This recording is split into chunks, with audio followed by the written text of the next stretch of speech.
कोई समस्या नहीं किसी प्रकार की। हम अपनी बात कह के आपको बताते हैं, इसलिए नहीं कहते हैं कि हमारा प्रचार कर रहे हैं अपना, खुद का अपने मुंह मियाँ मिट्ठू बन रहे हैं या प्रचार कर रहे हैं, या आपको जो है कोई किसी प्रकार का भाव है ना। सिर्फ इसीलिए कहते हैं जैसे अपना पिता बच्चों से कहता है कि बेटा देखो हमने ऐसे गद्दी पर बैठे हैं, हमने ऐसे तरक्की है, तुम भी ऐसे करोगे तो तुम भी खूब तरक्की करोगे। तो अपना समझ के तुमको बता रहे हैं, समझा रहे हैं कि भैया अपना समझ के ये बात कहते हैं कि शांति चाहते हो, सुकून चाहते हो तो एन केन प्रकारेन आध्यात्मिक मार्ग से जुड़ जाओ। बिना आध्यात्म के शांति कहीं भी भौतिकता में नहीं है। बहुत देख लिया संसार, हम उस दिन बताया भी था, जितनी भौतिकता में फंसते जाओगे, एक तरह का ये दलदल है, दलदल। दलदल जानते हैं कि नहीं आप लोग? हाँ, किसको कहते हैं? ना तो ज्यादा पानी और ना ज्यादा सूखा, है ना। पानी कहीं भराओ, पाना सूखते सूखते पानी कीचड़ हो जाए, बहुत गहरी है, तो पानी से तो व्यक्ति निकल सकता है तैर के। पानी में फंस जाएगा तो तैर के बाहर आ जाएगा, जमीन में होगा तो पैदल चल के निकल जाएगा, पर दलदल से निकलना बहुत मुश्किल। क्यों? उसमें जितना हाथ पैर मारता है ना निकलने के लिए, उतना ही धंसता चला जाता है। ये भौतिक चकाचौंध की ऐसी भयंकर दलदल हो गई है कि इसमें एक बार व्यक्ति फंस गया अगर, देखो इसका कितना बढ़िया कोठी है, कितना डिजाइनदार मकान है, कितनी सुंदर कार है, मैं भी लूंगा तो नहीं है, उल्टा सीधा करा, किस्तों पर ले लिया, ये कर लिया वो कर लिया, दिखाने के लिए इसने वैसी शादी करी बेटी की, मैं और इससे अच्छी करूंगा, और इस चक्कर में वो दलदल में फंस गया। फिर कहेगा महाराज तुम कहते 2 महीने के लिए यात्रा पे जाओ, हमको तो दो दिन की फुर्सत नहीं है। कहां से होगी वो, कैसे निकलेगा? इसलिए प्राप्त को पर्याप्त समझो। तुलसीदास जी बाबा कहते हैं, बहुत सुंदर बात याद आ गई कि एक व्यक्ति कुएं के पास गया, थोड़ा ध्यान आकर्षण करना, ध्यान से सुनना। कुएं के पास गया और कुएं से कहता है, लोटा लेके हाथ में, कि कुएं भैया मेरे को पानी दे दो। तो कुएं ने कहा कि ले लो जितना चाहिए। बोले ना ना, तुम्हारे पास तो थोड़ा सा ही है, तुमसे कोई और बड़ा है क्या जिसमें बहुत जल राशि हो? बोले हाँ है ना। कौन? नदी है। नदी के पास गया, नदी से बोला मेरे को पानी चाहिए, और देखा अरे तुम में भी कम है। कुएं ने तुम्हारा पता था, तुमसे भी कोई बड़ा है क्या? बोले हाँ है ना। कौन है? विशाल सरोवर है, बहुत बड़ा तालाब है, वहां चले जाओ। वहां गया, तुमसे भी कोई बड़ा है क्या? बोले हाँ है ना। कौन? बोले समुद्र है। और समुद्र कहाँ गया? अथाह जल राशि। समुद्र से बोला अब देखो मैं कुएं के पास गया था, उसने उससे बड़ा नदी बताई, नदी ने सरोवर बताया, सरोवर ने समुद्र बताया। अब तुम अपने बड़प्पन की लाज रखना और मेरे को ज्यादा से ज्यादा पानी देना। तुम बड़े हो, मैंने देख लिया बहुत बड़े हो, अब अपनी लाज रखते हो, बहुत ज्यादा पानी दो। समुद्र बोला ले जाओ जितना चाहिए उतना ले जाओ, पर लेके काय में जाओगे? बोले ये लोटा है मेरे पास। समुद्र ने माथा ठोक लिया, अरे ये लोटा तो कुएं में ही भर जाता, कुएं ही भर देता, यहां तक क्यों आए तुम? तो कहने का मतलब ये है कि परमात्मा तो आपको बहुत कुछ देने को तैयार है, समुद्र के जैसा है, पर तुम्हारे कर्मों का बर्तन तो होना चाहिए ना। कर्म का पात्र जितना होगा परमात्मा डालेगा तो उतना ही। जब पात्र ही नहीं है तो देने वाला देगा कैसे? तुलसीदास जी ने दोहावली में एक दोहा लिखा इसी कहानी का। क्या कहते हैं? करब कमंडल कर लिए तुलसी जहाँ तह जा, करम कमंडल कर लिए तुलसी जहाँ जहाँ जाए। सर का कूप समुद्र जल बूंद न अधिक समान। सरिता कूप समुद्र जल बूंद न अधिक समान। कर्म कमंडल कर लिए। कर माने हाथ, हाथ में पात्र लेके तुलसी जा रहा है। कौन सा पात्र है? बोले कर्म कमंडल, कर्म का। अब जितना बड़ा कर्म होगा उतना ही तो मिलेगा। एक बूंद ज्यादा कैसे आएगा? जब लोटा में जो है समाएगा उतना ही तो लोगे। देने वाला तो बहुत दे रहा है। इसलिए सज्जनों, अपने हृदय को, अपने पात्र को विशाल बनाएं। हमारी भारतीय संस्कृति कहती है वसुधैव कुटुंबकम, अर्थात ये पूरा संसार ही मेरा कुटुंब है, परिवार है। एक अंतिम बात और, फिर हम लोग कथा में प्रवेश करेंगे। आज अंतिम दिवस, तो इसलिए आप कुछ ऐसी बातें लेके जाएं कि जीवन जाते ही परिवर्तित हो जाए। जो गोली खाते हैं ना जिन बीमारियों की, उनकी दवाइयां छूट जाएं महाराज। आप कहोगे ऐसा भी हो सकता? बिल्कुल होता है महाराज। अभी हमारी हरिद्वार में कथा थी इस वर्ष, तो हरिद्वार वाली कथा में ये प्रत्यक्ष, हमने ऐसी दवाइयों की बात कही ना, तो कुछ लोगों ने कहा महाराज हम बीपी की गोली रोज खाते थे, डेली खाते थे, शुगर और बीपी इतना तेज रहता था। पर आपके यहाँ आए, दोनों समय गंगा नहा रहे हैं। हरिद्वार में क्या होता है, जून का महीना होता है ना, और वो ठंडा ठंडा पानी पहाड़ों का, तो दोनों समय स्नान होता है जून में। तो दोनों समय गंगा नहाई, दोनों समय यहाँ आपकी कथा सुनी, इतना तन में था आनंद हो गई महाराज कि 7 दिन हो गए दवाई नहीं खाई, भूले ही गए। इतना वो टाइम टेबल इतना फिक्स था, चलो चलो कथा में चलना है, चलो गंगा जी नहाने चलना, ये करना है, दवाई खाने ही भूल गए महाराज। फिर होश आया 7 दिन बाद जब आने लगे, अरे राम 7 दिन से बीपी की गोली नहीं खाई, बहुत हाई हो गया होगा। डर गए, जाके चेक कराया, बीपी न पाया तो नॉर्मल आया महाराज, नॉर्मल आया। घर में दवाई खाने पर भी बढ़ जाता था। बोले ये अनुभव की बात आपको बता रहे हैं कि मैं दवाई लेते हुए बढ़ जाता था। यहाँ 7 दिन से दवाई नहीं खाई, बीपी नॉर्मल है, शुगर लेवल में आ गया। ऐसा क्यों हो गया सज्जनों? क्या कारण है? उनकी दवाई क्यों छूट गई? वो दवाई इसलिए छूट गई कि सारा जो खेल है ना, ये मन का है। इसलिए तुलसीदास जी कहते हैं कि मानस रोग कछुक में गाये, और हैं सबके लख बिरलिन पाए। ये रोग सबको लगे हुए हैं, पर देख बिरले ही पाते हैं। तो महाराज क्या होगा? ये रोग कैसे छूट जाते हैं? तो रोग छूटने का उपाय है, तुलसीदास जी रामायण में कहते हैं, आप इधर जुड़ के तो देखो, आध्यात्म एक बार आकर देखो। अब हम लोग हैं, इतना बड़ा जीवन हो गया, अभी कोई समस्या नहीं, इसलिए हम अपनी बात कहने में संकोच करते हैं। थोड़ी देर पहले ही बताने वाले थे, फिर टाल दिए, लेकिन अब आ गई बात तो दोबारा बता देते हैं। इतना जीवन हो गया, आधी से ज्यादा जिंदगी निकल गई। अभी कोई भी आप चलो, अगर किसी को विश्वास ना हो तो यहीं ले चलो डॉक्टर के यहाँ भी, हम बीपी के, शुगर के, हार्ट के, ये वो इतना चल रही है ना दुनिया की बीमारी, किसी प्रकार की कोई बीमारी नहीं, कुछ भी नहीं। तो हम कोई अलग से थोड़ी आसमान से टपक के आए, आपके हमारे बीच में ही रहते हैं। क्यों नहीं है? हमसे छोटे छोटे बच्चों की दवाइयां चल रही हैं, हमारे से उम्र में छोटे हैं उन लोगों की दवाइयां चल रही हैं, परमानेंट चल रही हैं। कारण क्या है? कारण यही है, मैंने कहा कि अगर आपको कोई रोग से और दवाइयों से बचा सकता है, आप ये मत समझ लो डॉक्टर बचा लेंगे। अमेरिका चले जाओ, विदेश चले जाओ, यूरोप जाओ, यूके जाओ, यूएस जाओ, मर्जी आ जहाँ जाओ, कोई नहीं बचा पाएगा। अगर कोई दवाई और बीमारी से बचाएगा तो वो मात्र एक आध्यात्म है। जो व्यक्ति आध्यात्म से जुड़ गया, क्यों? आध्यात्म क्या करता है? उसकी जड़ खत्म कर देता है, आयुर्वेद के जैसे। क्योंकि बीमारियां आती हैं तन से नहीं होती हैं, तन में तो बहुत बाद में आती हैं, पहले मन में आती हैं। बीमारियां सबसे पहले कहाँ आती हैं? मन में आती हैं।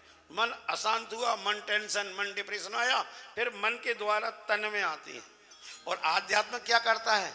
सीधा मन को ही शांत करता है, तन को बाद में, और मन पर जो असर करता है आध्यात्म, और मन से कर दिया उसकी जड़ ही खत्म हो जाती है। इसलिए आपको अपना समझ के समझा रहे हैं। आप लोग आए हैं, बड़े श्रद्धालु हैं, तभी तो इतने घर दरबार छोड़ के आए हैं, व्यापार और इतना काम धंधा यहाँ 7 दिन आनंद लिया, तो अब आनंद से जाओ और अपने मन को इन किन प्रकार जैसे तैसे हो आध्यात्म से जोड़ लो। चाहे गीता से जोड़ो, रामायण से जोड़ो, सत्संग से जोड़ो, भागवत से जोड़ो, मंदिर से जोड़ो। रोज किसी न किसी मंदिर में जाओ। आप जो गोविंद देव जी परमानेंट जाते हैं वो देखते होंगे वहां जाने के बाद कितना सुकून मिलता है, शांति रहती है कि नहीं? बोलो कि उधर से टेंशन में आते हो, महाराज क्या करें, आपके कहने से चला गया और मेरा तो वहां जाते ही ब्लड प्रेशर हाई हो गया। ऐसा होता है क्या? बोलो, आनंद आता है कि नहीं आता है? तो इसीलिए सज्जनों, ये आनंद केंद्र हैं, सुकून के केंद्र हैं। इस आध्यात्म केंद्र से इन के इन प्रकार हम लोग जुड़ जाएं, बेड़ा पार हो जाएगा। तुलसीदास जी महाराज कहते हैं, अंतिम चौपाई, फिर भागवत जी में प्रवेश करेंगे। राम कृपा नासै सब रोगा, राम कृपा नासै सब रोगा, जो यही भाग बने संजोगा, जो यही भांति बने संयोगा, यही विधि भले ही तो रोग नसाए, यही विधि भले ही को रोग नसाए, नहीं तो कोट यतन नहीं जाए, नहीं तो कोटे जतन नहीं जाए, श्री गुरु बैठ बचन विश्वासा, सद्गुरु बैठ बचन विश्वासा, आप सय के आसा, संयम यज्ञना विषय की आसा। तो ये आनंद है सज्जनों मानस का। अब कथा में प्रवेश करते हैं। कामस्तु वासुदेव वांसो दग्धा प्रागृद्यमन्नुना, देहोपपत्तये भूय तमेव प्रतिपद्यत, तमेव। प्रतिपद्यत। कल हमने बड़े धूमधाम से भगवान श्री कृष्ण और रुक्मणी मैया का विवाह करवाया। अब विवाह के पश्चात क्या हुआ वो आप कथा सुने कि कामस्तु वासुदेवांशो, वासुदेव भगवान श्री कृष्ण के अंश से जो रुक्मणी जी की पहली संतान हुई वो पुत्र हुआ, और पुत्र का नाम पड़ा प्रद्युम्न। प्रद्युम्न इति विख्यातः, वो प्रद्युम्न नाम से जाने गए, पहले पुत्र थे। और वो कौन थे पूर्व जन्म में? तो बोले कामस्तु, साक्षात कामदेव ही भगवान के पुत्र बन के आए थे। ये कामदेव पुत्र बन के क्यों आए, इसकी दो कथाएं हैं सज्जनों। एक कथा है कि दग्धा प्राग रुद्रमन्युना, प्राग मान में पूर्व समय में दग्ध मान इनको जला दिया था। किसने? रुद्र भगवान शंकर ने। ये बात उन दिनों की है जब एक तारकासुर नाम का राक्षस इस धरती पर हुआ। उसने सब देवताओं को, मनुष्यों को बहुत परेशान किया। देवता ब्रह्मा जी के पास पहुंचे। ब्रह्मा जी ने कहा, सबई बुझाए कहा विधि, धनुज निधन तब होए, शंभु शुक्र संभूत सुतय, यह जीते रण सोए। ब्रह्मा जी बोले कि इस धनुज का, इस राक्षस का मरना एक ही प्रकार से है, भगवान शंकर का बेटा इसको मार सकता है, पुत्र। शंभु शुक्र संभूत सुत, भगवान शिव का बेटा मारेगा। तो देवता निराश हो गए, बोले शिव के तो कोई संतान ही नहीं है। क्यों? बोले सती जो तजी दक्ष मक देहा, जो शिव की पत्नी थी सती, उनसे कोई संतान तो ही नहीं, और उन्होंने शरीर का त्याग भी कर दिया है। तो अब महाराज देवता निराश हो गए। तो ब्रह्मा जी ने कहा कि निराश होने की जरूरत नहीं है। सती ने जो देह त्यागी है ना, वो पता है क्या हुआ? बोले सती जो तजी दक्षमक देहा, तो जन्मी जाए हिमाचल गेहा। पर्वतराज हिमाचल के यहाँ उनका जन्म हो गया है पार्वती के रूप में। उन्होंने घोर तपस्या की है। अब अगर पार्वती से शिव का विवाह हो जाए तो पार्वती जो संतान होगी वो इस राक्षस को मार देगी। तो कहा शिव समाधि बैठे सब त्यागी। अब इस समय शिव जी समाधि में बैठे हैं, सब कुछ त्याग के। तो विवाह तो जब हो जब वो समाधि से जागे, और असमय में जगाने कौन जाए, खतरा है। तो कामदेव को बुलाया। कामदेव आए, कामदेव से कहा कि जाओ समाधि तोड़नी है। बोले किसकी? बोले शिव जी की। कामदेव उदास हो गए। और किसी की कहते तो मैं चला जाता, शिव जी की समाधि में नहीं तोड़ पाऊंगा। बोले क्यों नहीं तोड़ पाओगे? इंद्र ने कहा हम पर परेशानी आई और तुम मना करते हो। हम तुमको बहुत शीघ्रता से कैलाश की ओर जाते हुए देखना चाहते हैं। कैलाश पर्वत पर जाओ और शिव जी की समाधि भंग करो। हम कैलाश की ओर जाते हुए देखना चाहते हैं। कामदेव बड़े दैन्य भाव से बोला, देवराज इंद्र जाते हुए तो देख लोगे पर आते नहीं देख पाओगे हमको। बोले क्यों? बोले क्या समस्या है? बोले समस्या ये है कि अगर तीसरा नेत्र खुल गया तो हमारा काम तमाम है। तो अब उदास होने की बारी इंद्र की थी। अब इस बार इंद्र उदास हो गए। क्यों? वो इसलिए हो गई कि इंद्र ने सोचा कि अब मृत्यु के भय से ये मना कर देगा कि मैं तुम्हारा काम, और कामदेव के अलावा समाधि कोई तोड़ नहीं सकता है। तो अब इस असुर से हम ऐसे ही परेशान रहेंगे। इंद्र उदास हो गए। तो काम ने कहा कि क्यों ये मुंह क्यों लटक गया? बोले तुमने मना कर दिया ना। बोले मना कहाँ किया? ये थोड़ी कहा है कि मैं नहीं जाऊंगा। मैं तो ये कहता हूँ कि वहां जाने पर मेरे को मौत का खतरा है। तो बोले अब जिसको मौत का खतरा है जान जोखिम में डाल के कौन जाएगा? बोले मैं जाऊंगा। बोले तुमको पता है कि मरना है फिर भी जाओगे? हाँ। बोले फिर भी जाऊंगा। क्यों जाओगे? बहुत सुंदर सूत्र है सज्जनों, ध्यान रखना। मृत्यु का डर है तो भी जा रहा है, क्या कारण क्या है जाने का? तो कामदेव कहता है तदपि करऊं मैं काज तुम्हारा, तदपि करब मैं काज तुम्हारा। श्रुति का है परम धर्म ओपकारा, श्रुति गए परम धर्म ओपकारा। परहित नाम तजो देहि, परहित बस जिन के मन माहे।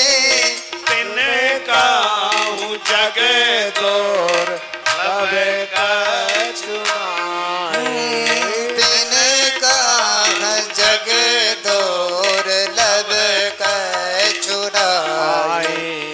परहित लागे तजय दो देहि, परहित लागे तजय दो देहि। संतत संत प्रशंसय देहि, परहित सरस धर्म नहीं भाई। परहित सरस धर्म नहीं भाई। पर पीड़ा सम नहीं याद भाई।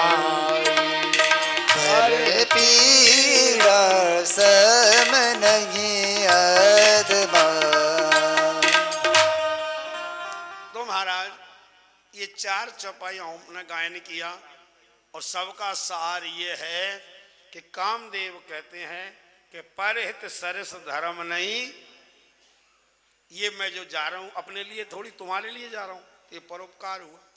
और परोपकार में अगर जान भी चली जाए, शिव विरोध ध्रुव मरण हमारा, तो भी संतत संत प्रशंसाएं जी। परोपकार के लिए जो देह त्याग करता है उसकी युगों युगों तक कीर्ति रहती है, नाम रहता है।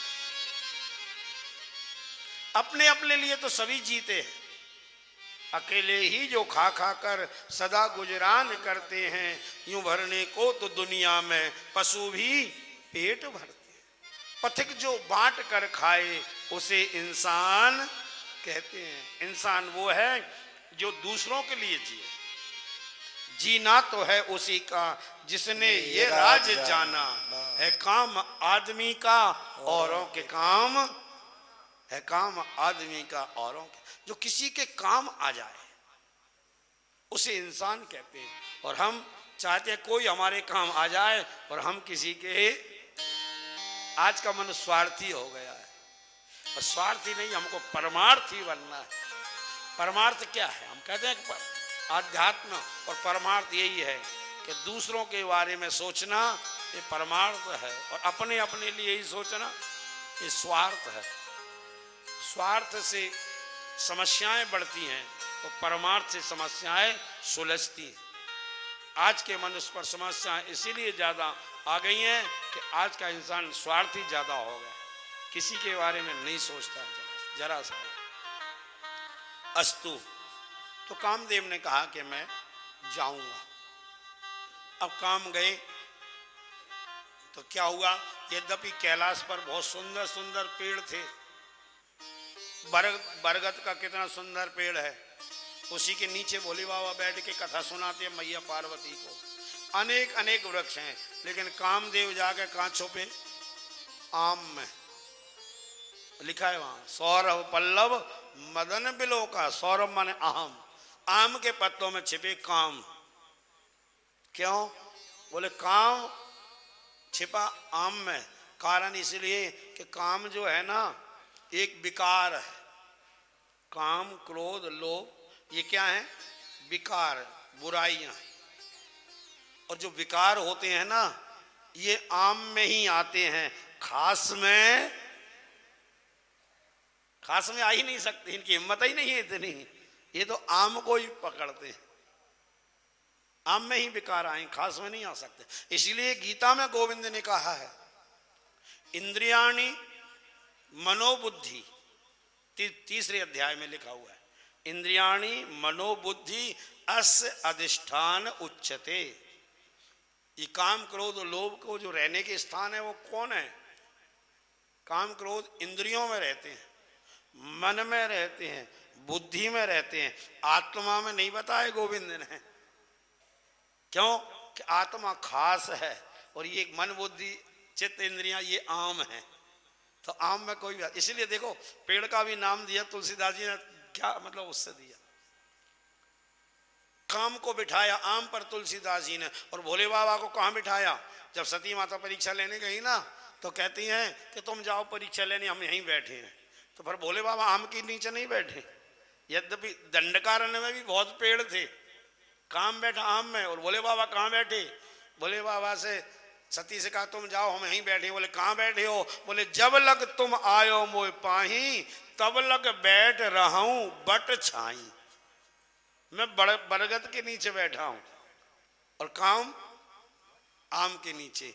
इनकी कथाओं का क्या संकेत है? मतलब बरगद जो होता है ना वो विश्वास का रूप बताया गया।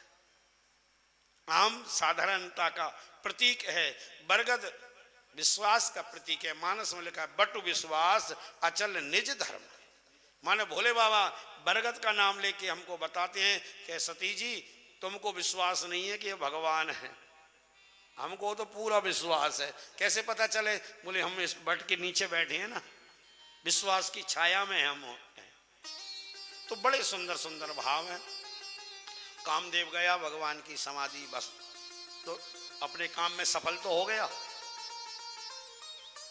लेकिन सफलता तो मिल गई, पर हुआ क्या? बोले जब शिव तीसर नैन उघारा तो चितवत काम भयो जरी छारा। जब शिव जी ने तीसरा नेत्र खोला, जलकर राख के ढेर हो गए। फिर महाराज काम की पत्नी सती आई रोती हुई, रोदती बदती करुणा करती शंकर पह गई। प्रभु आशुतोष अवला निरख बोले सही, रति को वरदान दे दिया, अब तुम्हारा पति मिलेगा। कब मिलेगा, कहाँ मिलेगा, एड्रेस नोट कर लो। अब सती पेन कागज लेके आई, रति लिखने लगी। अब भगवान भोलेनाथ पता बता रहे हैं कि ये तुम्हारा पति है ना, गुस्से में आके हमने जला दिया, इसने भी हमारा बहुत बड़ा अपराध किया था। तीसरा नेत्र खुल गया देवी, कोई बात नहीं, अब तुम्हारा पति तुमको मिल जाएगा। कब मिलेगा, कहाँ मिलेगा, कैसे मिलेगा, नोट करो। अब सती वो रति नोट कर रही है, भोले बाबा एड्रेस लिखवा रहे हैं। जब यदुवंश कृष्ण अवतारा, जब कृष्ण अवतारा, महामहिवारा, हुई है हरण महामहिवारा। जब यदुवंश कृष्ण अवतारा, तनय होए सोत तोरा, हुए से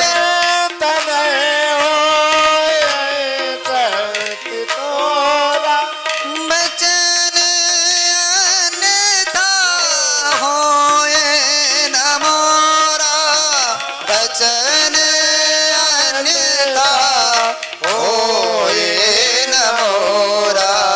जब राम जय राम, जय जय राम, श्री राम जय राम, जय जय राम, राम श्री राम, जय राम, जय जय राम। श्री राम जय राम, जय जय राम, श्री राम जय राम, जय जय राम। श्री राम जय राम, श्री राम जय राम जय। श्री राम जय राम जय जय। महाराज ये जो राग में चौपाइयाँ गाई, कैसा लगा आपको? सुनने में मधुर लगा ना? अब देखिए, इसीलिए हम कहते हैं कि पुराने जो गाने थे ना, वो भजनों से भी ज्यादा बढ़िया, और आजकल लोग भजन भी बना रहे हैं ना, तो वो गानों से भी घटिया जो वर्तमान के हैं ना, कान फोड़ू वाले भजन है। पुराने जो राग थे महाराज, गाने रागों पे आधारित थे। हमारे बुजुर्ग लोग हैं और बड़े शौकीन रहे होंगे पहले, कोई बता सकता है कि किस राग पर था, किस गाने पर था? नहीं बता पाओगे ना? किसका? आप कुछ बोल रहे हैं कृष्ण मुरारी जी? नहीं, चलो हम याद दिला देते हैं आपको।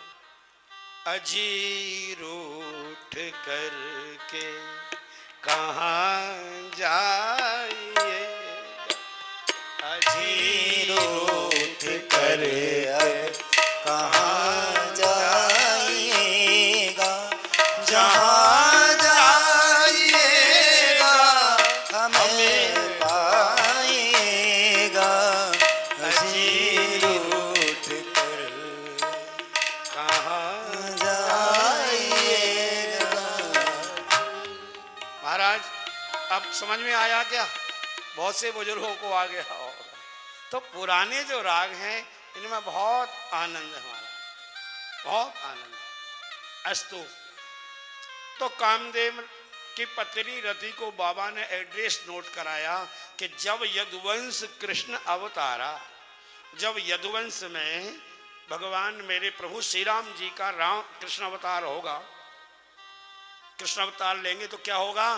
बोले जब यदुवंश कृष्ण अवतारा, रोइए हरन महामही भारा, तब कृष्ण तनय होए पति तोरा।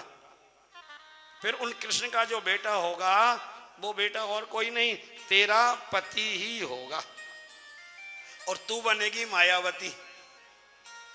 रति तू द्वापर में जाके बनेगी मायावती और कृष्ण का बेटा बनेगा तेरा पति। तब तुम्हारा दोनों का मिलन होगा सच। ये भगवान ने उनको बता दिया। एक कारण तो ये है कामदेव का भगवान का बेटा बनने का। समझ में आ गई नहीं आपको? कामदेव भगवान के बेटा क्यों बने? शिव जी ने जला दिया था, फिर उन रति को वरदान दिया। ठीक है, अब दूसरा एक कारण और है। वो क्या है? वो ये है कि कल जब रास हो रहा था ना, तो रास से पहले कामदेव आए भगवान कृष्ण के पास। कहा प्रभु मैंने सबको परास्त कर दिया, मेरे से कोई बच नहीं पाया। धरी न काऊ धीर, सबके मन मन सिज हरे। कामदेव ने अच्छों को नाच नचा दिया। बोले बाबा को भी जो है मेरे को जलाना पड़ा। नारद बाबा को बंदर बना दिया, विश्वामित्र के पीछे मेनका लगा दी, किसी पीछे कुछ लगाया। मैंने सबको परास्त कर दिया। अब मैं विश्व विजयी बनने में एक कदम पीछे हूं सर। क्या आपको मैं नहीं हरा पाया, तो अब मैं चाहता हूं आपका मेरा युद्ध और हो जाए, तो फिर मैं अपना विश्व विजयी का डंका बजाऊं। तो भगवान श्री कृष्ण बोले भैया काम, तुम हमसे लड़ाई करोगे तो कैसे करोगे? अंदर किले में के बाहर? बोले नहीं प्रभु, अब आखिरी युद्ध है तो मैदान में होना चाहिए। ठीक है चलो तुम्हारी शर्त मंजूर है, तो तुम आना हमसे लड़ने शरद पूर्णिमा के दिन मैदान में बंसी बट पर। वहां काम के उद्दीपन के जितने साधन होते हैं, अकेले में लड़ोगे तो अकेले ही रहेंगे तो कोई भी हो जाएगा है? भाई किसी का विवाह नहीं हुआ मान लो, और उसने कहा हमने काम पर विजय प्राप्त कर ली, काम जीत लिया। काम क्या जीत लिया है?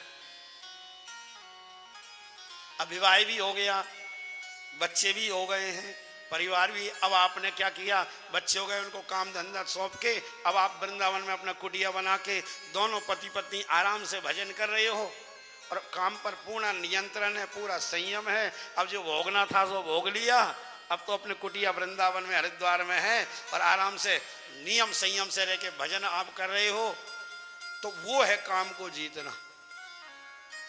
और नहीं तो अब 60 साल हो गई, 70 साल हो गई और घर से बाहर ही नहीं निकल रहे हो हैं? यहाँ भी आ गए हो तो क्या महाराज जी, हमारे साथ भी लोग जाते हैं, अचंभा लगता है, महाराज जी 2 वाला ही कमरा देना है। अरे भैया 4 वाला लो ना, तो 4 वाला रहोगे तो क्या मर्यादा से जैसे तैसे बचे रहोगे थोड़े बहुत। और नहीं तो महाराज आप ये मत कहना महाराज जी ऐसी बात कहते हैं, हमारे शास्त्रों में लिखा हुआ है कि पुष्पम दृष्टवा फलम दृष्टवा दिफ्टातु नव यौवना एकांते बसुम दृष्टवा कस्य ना चलते मन। ये मन इतना चंचल है, इतना चंचल है कि इसको संभालना बहुत मुश्किल है। अगर ये मन संभलेगा तो सिर्फ और सिर्फ भगवान गोविंद में मन लगाने पर ही परमात्मा में मन लग जाए। फिर हमने ऐसे ऐसे युवाओं को देखा है महाराज वृंदावन में भजन करते हुए, दोनों पति पत्नी युवावस्था में ही मन भगवान में लगा दिया। इस्कॉन से जुड़े हुए बहुत से लोग हैं, आप उनको देखो कितना सुंदर भजन करते हैं, भगवान में लगे हुए। उनको याद भी नहीं आती है काम की। क्यों याद आए? कि वो आत्मा से परमात्मा में जुड़ गए, और आत्मा में काम है ही नहीं, क्रोध है ही नहीं, लोभ है ही नहीं। ये तो सब इंद्रियों के विषय हैं, मन के विषय हैं। हम लोग अभी मन में जी रहे हैं, इंद्रियों में, शरीर में जी रहे हैं। इसलिए थोड़ा सा जरा सा विचार करके देखें कि हम क्या कर रहे हैं और किसके लिए आए थे। बिना मैंने कहा परमात्मा के कल्याण नहीं हो सकता किसी कीमत पे मनुष्य। तो महाराज कामदेव से भगवान ने कहा कि देखो स्त्रियां भी होंगी, शरद पूर्णिमा भी होगी, काम के उद्दीपन जो जितने अस्त्र हैं तुम्हारे, शरद पूर्णिमा की रात्र चांदनी छिटक रही है, सुंदर फूल खिले हुए हैं। वहां देखो क्या लिखा है, शरदोत फल मल्लिका, तरह तरह के फूल खिले हुए हैं, असंख्य गोपिकाएं हैं। अब कामदेव का हवन किया, अब आ जाओ बेटा। कामदेव ने अपना पूरा जोर लगाया, लेकिन भगवान का तो नाम है अच्युत। जो कोई भी किसी प्रकार से अपने स्तर से जरा सा भी नीचे ना गिरे, उसी को अच्युत कहते हैं। अब कामदेव ने जब रात संपन्न हुआ, प्रातः काल हुआ, तो भगवान ने पहले ही शर्त लगाई थी कि भैया हमसे लड़ाई तो कर रहे हो, पर हम सशर्त लड़ेंगे, ऐसे नहीं। हार जीत का फैसला तो शर्त से ही होगा ना। तो कामदेव ने कहा क्या शर्त है महाराज? बोले जो जीतेगा ना वो तो बाप बनेगा, और हारेगा वो बेटा बनेगा। अब देख ले, कामदेव हार गए, चरणों में आ गए, और बेटा बन के आज भगवान के घर प्रकट हो गए। देवता फूल बरसा रहे हैं, जय जयकार। यहाँ लिखा है कामस्तु वासुदेवांशो, साक्षात कामदेव ही भगवान के यहाँ शर्त के मुताबिक बेटा बनकर आए। अब इनका क्या हुआ, प्रद्युम्न जी का जैसे ही जन्म हुआ तो एक कहानी आती है, सुखदेव बाबा परीक्षित को सुना रहे हैं कि परीक्षित, इनका प्रसूति गृह से ही अपहरण हो गया प्रद्युम्न जी का। प्रसूति का गृह माने अभी वो सावड़ में ही थी, सोल में ही थी, बाहर भी नहीं निकली थी। प्रसूति का गृह से रुक्मणी जी अभी अभी जन्म हुआ है, और जन्म लेते ही तत्काल इनका अपहरण हो गया। प्रद्युम्न जी बालक का, नवजात शिशु का कोई अपहरण करके ले गया। परीक्षित ने पूछा महाराज कौन ले गया? बोले संबासुर, एक राक्षस था जिसका नाम था संबासुर। प्रभु ये क्यों ले गया? क्या इससे क्या दुश्मनी थी? नवजात बच्चे से, अपनी जन्म हुआ है इस बच्चे का, ये क्यों अपहरण करके ले गया? बोले संबासुर को वरदान था कि भगवान श्री कृष्ण की पहली जो संतान है वो ही तेरे को मारेगी। तो इसी ताक में था, कब पहली संतान हो, कब अपहरण करके ले जाऊं, मेरी मौत को आने से पहले ही ठिकाने लगा दूं। अब क्या किया संबासुर ने? यहाँ कहानी इस प्रकार आती है, आपने भागवत में भी पहले सुनी होगी, कि समुद्र में फेंक दिया उस बालक को। समुद्र में फेंका तो एक मछली निकल गई, बहुत बड़ी मछली थी। मछुआरों ने जाल फैलाया था मछली पकड़ने को, तो वो मछली उस जाल में आ गई। वो जाल से निकाल के बाजार में ले गए बेचने। संबासुर मांसाहारी प्राणी था, मनुष्य था, तो वो मछली को जो है संबासुर की रसोई खरीद के ले गए उसी के घर। अब देखना घटनाक्रम कैसे होता है, व्यक्ति कितना ही प्रयास करे बच नहीं सकता, मौत से नहीं बच सकता, सबसे बच सकता। इसलिए आपने प्राय करके देखा होगा, आप जैसे जो है ना, वहीं लिखा है धूम्रपान करना मना है, लिखा रहता ना, यहाँ गाड़ी पार्किंग करना मना है, थूकना मना है, यहाँ लघु शंका मना है, यहाँ जोर से बात करना, ऐसे अपने जगह जगह लिखा हुआ देखा होगा ना, या अमुक काम मना है, ये मना है। पर ये कहीं ये लिखा देखा कि यहाँ पर मरना मना है, और कहीं भी मरो पर यहाँ नहीं मर सकते हो। कहीं में लिखा हुआ किसी ने देखा क्या? नहीं देखा ना, कोई लिख ही नहीं सकता है। क्यों? तो मरने के लिए सब जगह स्वतंत्र है, व्यक्ति कभी भी मर सकता है और कहीं भी मर सकता है। हमारी अयोध्या में कथा थी, 2016-17 की बात है, उसके बाद 2 बार और हो गई। तो अयोध्या से यात्री लौट रहे, जैसे आप आ रहे हो, मरुधर एक्सप्रेस आती है वहां से, और बढ़िया स्वस्थ यात्री थे, सब कुछ ठीक था। और आते आते बांदीकुई जब स्टेशन आई, अब जयपुर में कितना सा डिस्टेंस बताइए, बांदीकुई आई और वो ट्रेन में ही चल बसे, जयपुर नहीं पहुंच पाए, बताइए। इसलिए व्यक्ति कहीं भी जा सकता है और कभी भी, इसलिए मरने के लिए हमेशा तैयार रहना चाहिए, और किसी काम को तैयार रहो या न रहो, क्योंकि उसका एक नियम होता है। जैसा भागवत में आते हो तो अब कहा आपसे कि हमेशा तैयार रहो, तब रात को तैयार होगा क्या करोगे? महाराज 10 सुबह पहुंचना है, अभी क्यों तैयार हो? हम जैसे हमको यात्रा में जाना है, कल 5 बजे ट्रेन पकड़नी तो उसके अभी सूटकेस जमा तैयार रहो। अभी क्यों रहे महाराज, कल जाना है। तो जिस काम का निश्चित हो उसके लिए तो उसी समय तैयारी करो, पहले से पता हो ना कि कब जाना है। अब जिसका कोई निश्चित ही नहीं है, कभी भी जा सकते हैं, उसके लिए कब करोगे तैयारी बताओ? जाते समय करोगे या पहले से ही?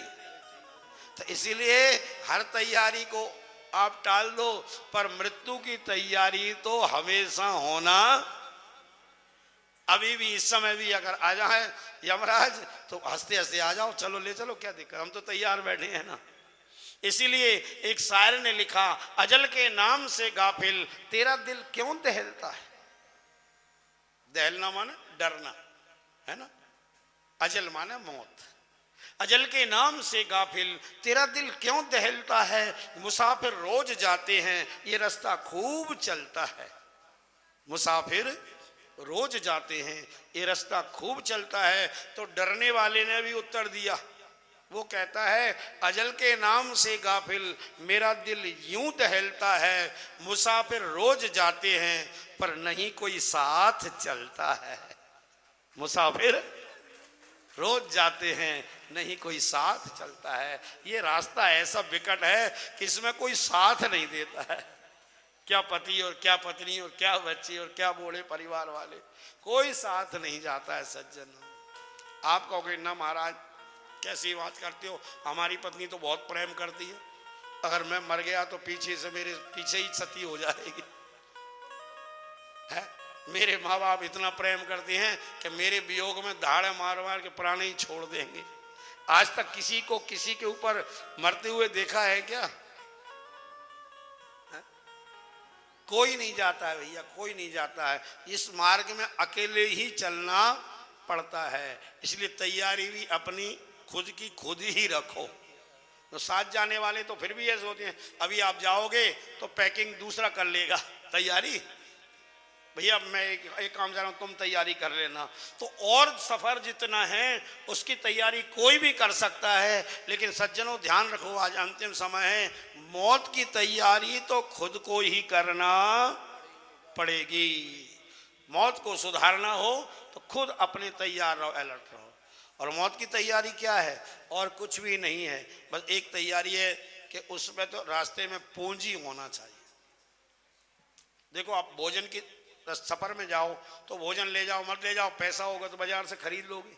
कपड़ा नहीं ले जा पाए, आप कपड़े भूल गए तो लोग पैसा है तो खरीद लोगे, कपड़े ले लोगे। जो भी नहीं है, अगर आपके पास कुछ तैयारी ना हो और पैसा भरपूर हो तो वो सारी तैयारी पैसा पूर्ति कर देगा कि नहीं कर देगा? जो भी भूल गए वो दे देगा पैसा। तो इसी प्रकार मृत्यु के मार्ग में भी जो वहां की जो करेंसी है उसको तैयार करो। अब इसी देश में देख लो आप, तो यहाँ इसी अपने संसार में बाहर मत जाओ, हर देश में हर करेंसी नहीं चलती है। आप अमेरिका जाओगे तो रुपया लेके जाओगे कि डॉलर? बताओ। गए होगे आप में से बहुतों ने विदेश यात्रा की होंगी। कौन कौन गया? थोड़ा खड़ा करें हाथ। आप गए हैं ना, तो जो देश में गए थे उसी देश की करेंसी ले गए कि भारत की ले गए थे? उसी देश की ले गए थे ना, तभी काम चला। तो अब जब बताओ यहीं ऐसा हो रहा है कि जिस देश में जाओगे उसी की करेंसी चलेगी, तो भगवान के देश में ये तो मेरे सोना चांदी हीरे मोती कैसे चलेंगे? वहां की करेंसी अलग है ना। तो महाराज जी नाम बता दो, हम इकट्ठा चालू करना। अमेरिका जाना हो तो डॉलर इकट्ठा करते हैं कि नहीं? कन्वर्ट करते हैं। किसी बैंक में जाते हैं डॉलर ले लो, इंग्लैंड जाओगे पॉइंट लोगे, है ना, वहाँ रसिया में जाओगे रूबल लो। जो भी जिस देश में जाओगे अलग अलग, दुबई जाओगे तो वहाँ अलग है। तो इसी प्रकार से परमात्मा के यहाँ मौत के साथ जब लेके जाएगा तो मौत के साथ धन होना चाहिए, और वो हो फिर कपड़े हो लत्ते हो, कोई साथी हो ना, कोई जरूरत नहीं है, धन हो। तो महाराज जी वहाँ कौन सी करेंसी चलती है? सुनो नाम, फिर भगवान के विवाह कराएंगे 8 जल्दी से। उस करेंसी का नाम सुनो। मीराबाई उस करेंसी का नाम बता रही है कि वो करेंसी जो विदेश वहाँ चलती है ना परदेश में, वो मेरे पास बहुत है, आप चाहो तो थोड़ी बहुत आप भी ले लो मीरा जी से। कौन सी करेंसी है? श्री राधे कौन सी है? पायो जी मैंने राम रतन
खर्च नहीं कोई चोर न ले, खर्च नहीं कोई चोर ना लेबे, कोई चोर न लेबे। खर्च नहीं कोई चोर न लेवे। दिन दिन बढ़त सबायो पायो जी मैंने, राम रतन धन पायो पायो जी मैंने राम रतन धन पायो, पायो जी मैंने राम रतन धन पायो। हरि बोल। अरे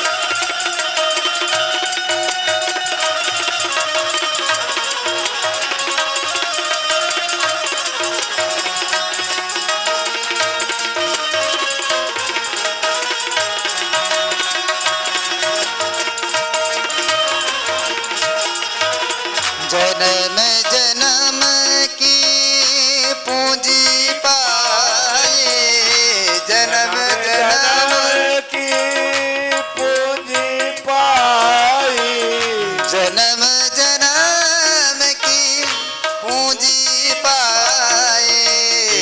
जन्म जन्म की पूंजी पाई। जग में सबई खुबायो पायो जी मैंने, राम रतन धन पायो पायो जी मैंने। राम रतन धन पायो, पायो जी मैंने राम रतन धन पायो। हरि अरे बोल।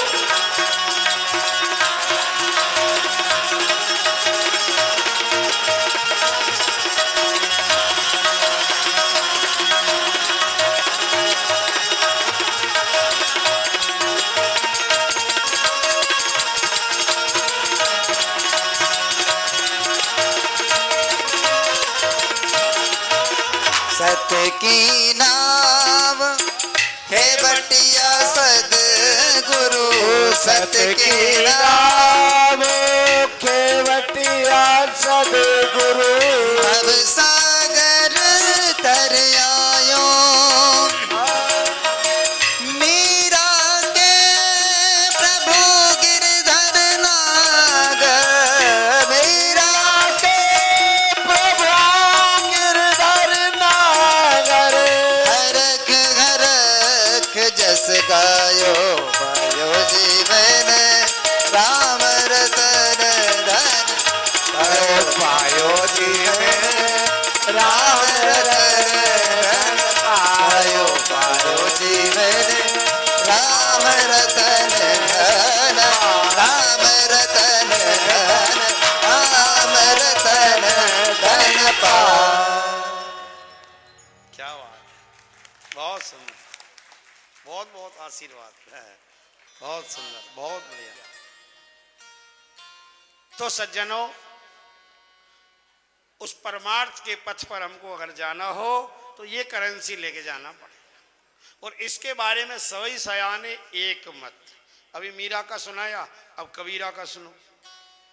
कबीरा सब जग निर्धना, धनवंता नहीं कोई, और धनवंता सोई जानिए जे के राम नाम धन हो। सदगुरु नानक देव भगवान की सुन लो। भगवान नानक जी कहते हैं, जो सिखों के आदि गुरु हैं, वो क्या कह रहे हैं? नानक जी कहते हैं कि जिसका अपना जन्म जन्म को दुख मिटाने और नाम जिना की सरने जाना, वो अपनी पंजाबी भाषा में बोलते हैं कि जन्म मरण का दुख मिटाना हो, इस मृत्यु के मार्ग में चलना हो, तो नाम महाराज की शरण ले लो। नाम जिना की सरना जाना।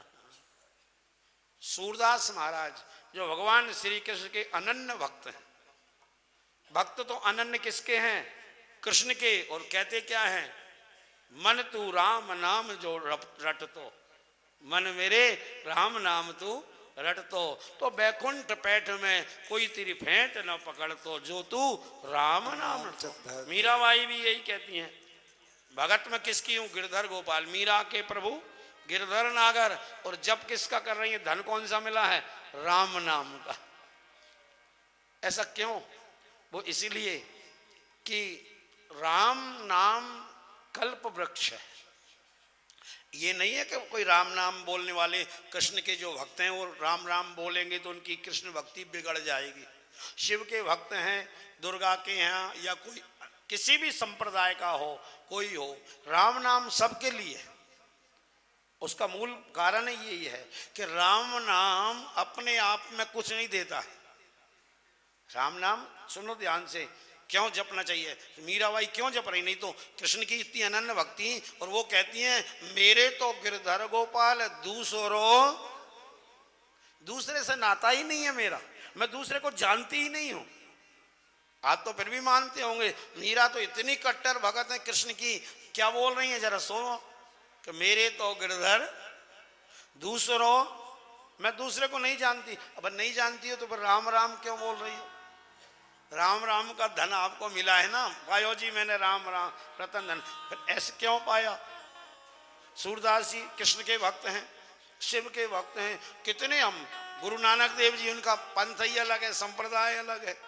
जैन धर्म में ले लो, राम जी के बारे में कितना बता दो। किसी भी मत में, किसी भी संप्रदाय में, किसी भी ग्रंथ में कहीं चले जाओ, राम नाम में सभी एक मत है। राम को सब मानते हैं कि नहीं मानते हैं? बोलो। इसका कारण क्या है? कारण यह कि राम नाम कल्प वृक्ष है। ये राम रक्षा स्तोत्र में आया है, एक छोटा सा ग्रंथ है, मात्र उसमें 38 श्लोक हैं, और कई लोग तो उसका दैनिक पाठ भी करते हैं। कोई है ऐसे जो राम रक्षा स्तोत्र पढ़ते हो? देखो बहुत लोग पढ़ते हैं, मैंने कहा प्रतिदिन पढ़ते बहुत, और सबको पढ़ना चाहिए। बहुत छोटा सा है और बड़ी सरल संस्कृत है उसमें। संस्कृत भी कोई ऐसी ज्यादा क्लिष्ट नहीं है, संस्कृत में ही पढ़ सकते हो आप, और फिर भी ना पढ़ो तो हिंदी पढ़ लो। छोटा सा 38 श्लोक है, 5 मिनट में पाठ हो जाता है। तो राम रक्षा स्तोत्र में लिखा है, आरामः कल्प वृक्षानाम विरामा सकलापदाम अभिरामस्तलोकानाम श्रीमान रामा सन प्रभो। अर्थात आरामा, आराम माने बगीचा, आरामा कल्प वृक्षानाम, राम जी तो कल्प वृक्ष के बगीचे हैं। राम नाम क्या है? कल्प वृक्ष नहीं है, कल्प। अच्छा बगीचे में एक पेड़ थोड़ी होता है, बगीचा क्यों कहा? ऐसे ही बोलते राम नाम कल्प वृक्ष है। जैसे तुलसीदास जी ने कहा, राम नाम को कल्प तरु कलि कल्याण निवास। गोस्वामी जी ने तो खाली कल्प वृक्ष कहा, पर राम रक्षा स्तोत्र में लिखा है आरामा कल्प वृक्ष नाम, राम नाम कल्प वृक्ष का बगीचा है। तो कल्प वृक्ष क्यों कहा? इसलिए कि कल्प वृक्ष के नीचे जाओगे, अर्थात राम नाम बोलोगे, तो कल्प वृक्ष अपने तरफ से कुछ नहीं देता है। कल्प वृक्ष की एक विशेषता है, स्वर्ग में है, ऐसी हमारे यहाँ मान्यता है, तो वो अपने तरफ से कुछ नहीं देता है। तो क्या देता है? बोले उसकी छाया में बैठ के जो आपने संकल्प किया वो ही मिल जाता है। तो राम नाम भी कल्प वृक्ष है।